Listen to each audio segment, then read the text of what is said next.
Hola, buenas noches. Mi nombre es José Gabriel Pérez, estudiante de Ingeniería Electrónica perteneciente al CEAT Yopal. Para esta hora vamos a explicar mi ejercicio referente a la asignatura de sistemas dinámicos. Eh, el literal se dice para sistemas dinámicos, el sistema eléctrico del equipo está soportado con un circuito que garantiza bajos niveles de pérdida de voltaje de alimentación de este equipo. Este sistema corresponde al circuito presentado en la figura 3 relacionada a continuación. Entonces tenemos aquí un circuito eléctrico en el cual tenemos una resistencia, una bobina, una resistencia 2 y un condensador. Nos dan los valores de cada uno de los componentes y nos dice que para este sistema tenemos una alimentación de 9 voltios. Hay que analizar el modelo matemático del circuito eléctrico y como tal en referencia al voltaje almacenado en el condensador. Listo, entonces para este ejercicio, pues vamos aquí, a ver, control inicio. Perdón, aquí listo. Entonces, para este tenemos esto.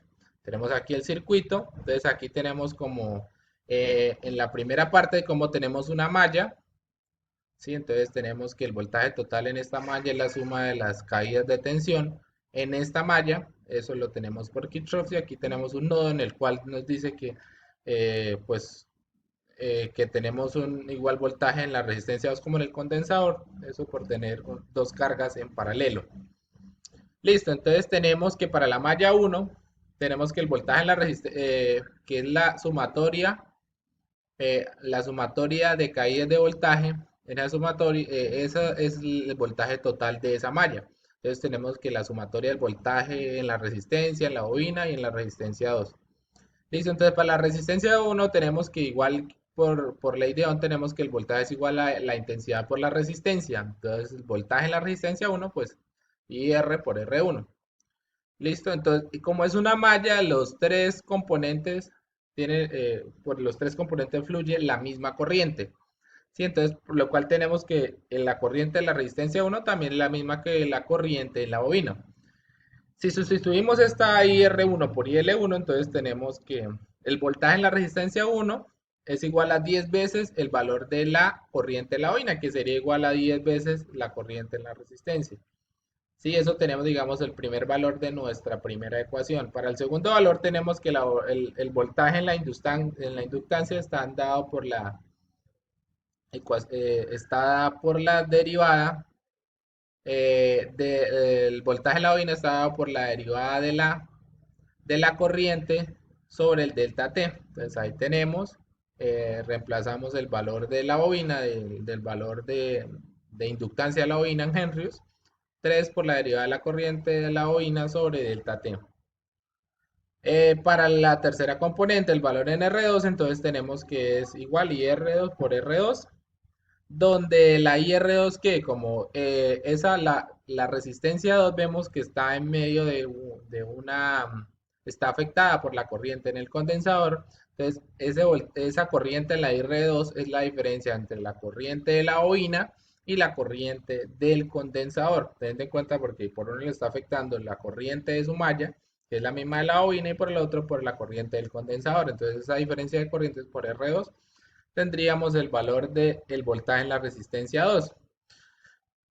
La corriente en el condensador está dado por la derivada del voltaje en el condensador respecto al tiempo sobre el delta T.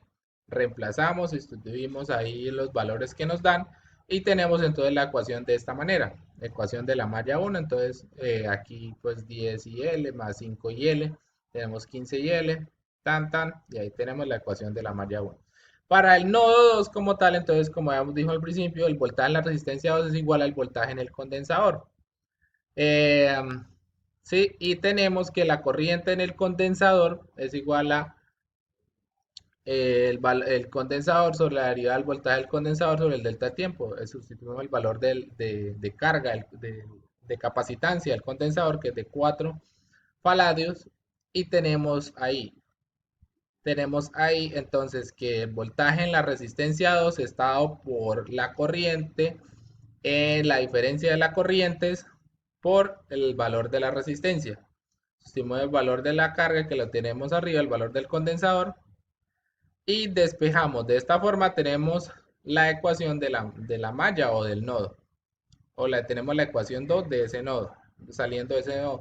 Ahora sustituimos la primera en la segunda,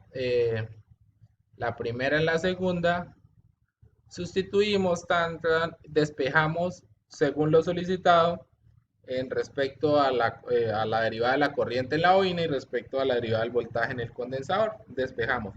Luego que tenemos esto aquí, bueno, aquí hice una simulación primero como eléctrica como tal. En esta vemos la carga en el condensador, la corriente en el condensador, como en un espacio muy pequeño de tiempo sume la carga, digamos, llega a un punto en el que se carga y ya se estabiliza la corriente, no fluye una corriente por ahí en el condensador como tal. Ahora tenemos un diagrama de bloques, entonces vamos aquí en el Simulink, entonces tenemos acá una constante que es 9 voltios, tenemos aquí una interrupción que en este caso es de un voltio según lo dado, entonces aquí tenemos, vamos a verla aquí en detalle, un step a los 5 segundos, entonces va a haber un cambio en un voltio. Listo. Y aquí entonces tenemos la entrada. Este como tal es BT, según la ecuación, tenemos BT. Y aquí tenemos, BT, y aquí tenemos lo que es la primera ecuación. Aquí tenemos los datos, digamos, que están en la primera ecuación. Como lo vemos acá, vamos a verlos aquí.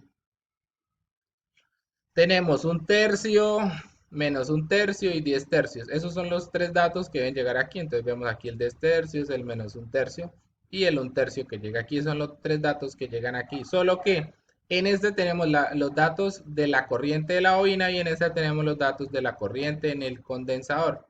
Sí, este tenemos los datos de la corriente de la bobina, aquí tenemos los datos del condensador. Sí, entonces aquí ingresan estos tres datos como una ganancia como tal, a partir de una ganancia y a través de un integrado. A través de un integrado y aquí podemos ver la simulación. Entonces aquí vemos la simulación. Aquí tenemos la simulación acá. Entonces, pasados los 5 segundos, hay un cambio como tal y ve lo que genera. Venimos con los 9 voltios, 5 segundos después tenemos los 10 voltios y cómo cambia como tal la corriente respecto al tiempo, perdón, el voltaje respecto al tiempo. Listo, entonces muchas gracias por su atención, espero haya sido claro mi explicación y que esté muy bien.